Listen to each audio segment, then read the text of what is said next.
Now let's consider Hayek on the Ricardo Effect. This essay is called simply The Ricardo Effect, and it was published in 1942.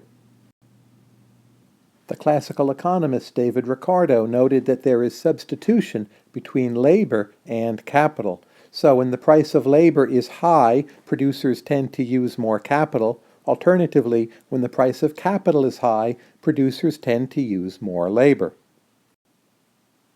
Hayek is trying to use this idea to put forward one version of business cycle theory.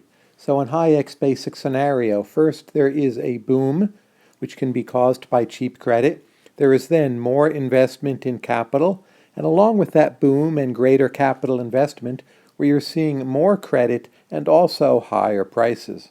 The question then is, then what? Well, under Hayek's theory of the trade cycle, this initial boom is often self-reversing. So let's see how the rest of the scenario goes.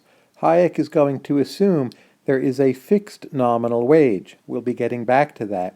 So given that fixed nominal wage, we now have a boom and more credit, and that is going to mean rising prices. When you have a fixed nominal wage and rising prices, that means you have a lower real wage. That lower real wage will mean that you get more investment in labor and in turn less investment in capital. That's a version of the Ricardo effect, and that reverses the initial boom. The initial boom was a lot more investment in capital, but then the boom itself is creating some conditions giving rise to more investment in labor, and that's the self-reversing aspect of the business cycle, according to Hayek. Hayek is using this scenario to defend a larger and more complicated approach, sometimes called the Austrian theory of the trade cycle, and you can Google that term for additional references. This is an interesting hypothesis by Hayek, but of course we must ask, is it true? The data do not actually support Hayek's claim, so the core of Hayek's essay is requiring that as the economic boom proceeds, real wages are turning downwards. But in fact, that's not what we see. What we very often see is that real wages remain relatively flat during the boom.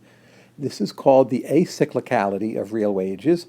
In other cases, we see that real wages are somewhat or slightly procyclical, that is, they turn up during the boom. So it seems the boom itself is not leading to lower real wages, the Ricardo effect, and the reversal of the initial investment in capital.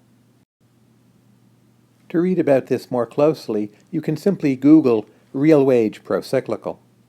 In this literature, you will see that during the boom, demand is high and also productivity may be higher. So real wages are not tending to fall. Again, they are either acyclical or rising slightly. Finally, there's yet another empirical problem with Hayek's hypothesis. When we look at the data from actual business cycles, what we more often find is what is called labor and capital comovement. That is, they both tend to go up in use at the same time during the boom, and during the bust they both tend to go down.